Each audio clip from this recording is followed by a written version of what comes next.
నమస్కారం అండి. నా పేరు సాగిన సత్యనారాయణ. నేను ఆదివాసీ గిరిజన నిరుద్యోగినండి.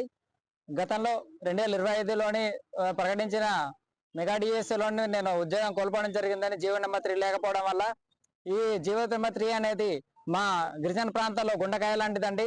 ఒక వ్యక్తి ఎలా అయితే గుండెకాయ లేకుండా జీవించలేడో అలానే మా జీవో నెంబర్ 3 లేకుండా మా పరిసరాల్లో ఉద్యోగాలు లేకుండా మాకున్న ఉపాధి అవకాశాలు లేకుండా మీ గిరిజనులు కూడా మేము జీవించలేమండి. మనం చదువుకున్న మాకు మాకున్న ఉద్యోగ అవకాశాల్లోనే చాలా ముఖ్యమండి ఈ టీచర్ ఉద్యోగం అనేది.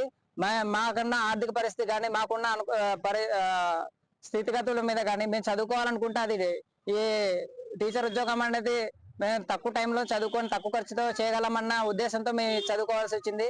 మేము పెద్ద పెద్ద చదువులు చదువుకునే అంత ఆర్థిక స్థితి మాకు లేదండి. అలాంటి ఉద్యోగాలు అనేది మాకు ఇప్పుడు లేకపోవడం వల్ల చాలా నష్టపోతున్నామండి.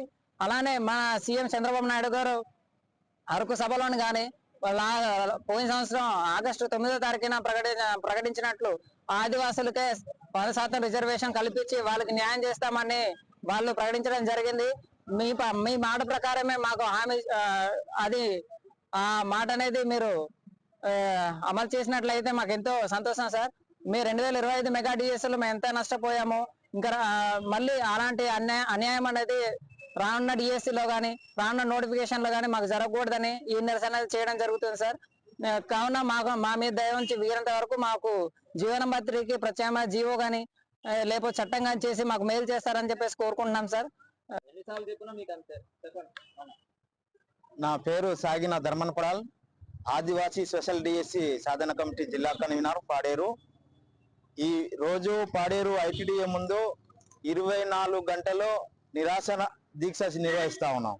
ఈ నిరాశన దీక్ష ఒక ముఖ్య ఉద్దేశం, గతంలో రాష్ట్ర ముఖ్యమంత్రి గారు ఆదివాసీ ప్రాంతంలో 100% ఉద్యోగాలు ఆదివాసులకే ఇస్తామని చెప్పి ఆదివాసీ ప్రాంతంలో స్పెషల్ డిఎస్సి నోటిఫికేషన్ విడుదల చేసి ఆదివాసీ అభ్యర్థులతో భర్తీ చేస్తామని చెప్పేసి హామీ ఇవ్వడం జరిగింది. కాబట్టి ఈ హామీ వెంటనే అమలు చేయాలని చెప్పేసి మేము డిమాండ్ చేస్తూ ఈ రోజు ఈ నిరాశన దీక్ష అనేది నిర్వహిస్తా ఉన్నాం. ఈ రోజు రేపు 29వ తారీఖున అరకు ఉత్సవాలకు అని చెప్పేసి అరకు చలి ఉత్సవాలకు అని చెప్పేసి ముఖ్యమంత్రి గారు వస్తున్నట్టు ప్రకటించారు. కాబట్టి మేము చెప్తా ఉన్నాం, ఏజెన్సీ ప్రాంతంలో ఆదివాసీ ప్రాంతాల్లో ఇప్పుడు ఉన్నటువంటి ఆదివాసీ నిరుద్యోగులకి రావాల్సినటువంటి ఉద్యోగాలు మొత్తం ఈ రోజు నాన్ ట్రైబల్ కి ఈ రోజు ఇచ్చేసి ఏజెన్సీ ప్రాంతాల్లో మీరు చలి ఉత్సవాలు ఎట్లా నిర్వహించుకుంటారు, మేము ఉత్సవాలని చెప్పేసి మేము ఏ రకంగా మేము భావిస్తాం. కాబట్టి మా బాధ పెట్టేటువంటి అంశాలు తప్ప మేము ఉత్సవాలు చేసుకునే పద్ధతులు కాదు అది. కాబట్టి దయచేసి ముఖ్యమంత్రి గారు ఎప్పుడైనా స్పందించి మా ప్రాంతంలో రాదలుచుకున్నప్పుడు మా ప్రాంతంలో మీరు ఇచ్చినటువంటి హామీ 100% ఉద్యోగ రిజర్వేషన్ ఖచ్చితంగా అమలు చేయాలి. ఏజెన్సీ ప్రాంతంలో స్పెషల్ డిఎస్సి నోటిఫికేషన్ ఇచ్చి వెంటనే గిరిజన అభ్యర్థులతో ఉద్యోగ నియామకాలు చేపట్టాలని చెప్పేసి మేము డిమాండ్ చేస్తాను. ఆ దిశగా మీరు ప్రయత్నాలు చేయకపోతే భవిష్యత్తులో రాష్ట్రం మొత్తం ఉద్యమం ఉధృతం చేస్తాం. రేపు భవిష్యత్తులో జరుగుతున్నటువంటి ఉద్యమానికి ఏమైనా కూడా పూర్తిగా ఈ రాష్ట్ర ప్రభుత్వాన్ని బాధ్యత వహించాలని చెప్పేసి మేము ఈ ప్రభుత్వాన్ని డిమాండ్ చేస్తా ఉన్నాం.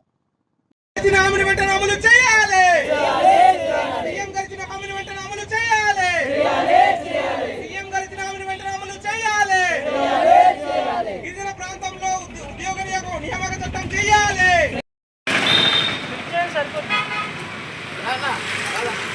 సరిపోద్ది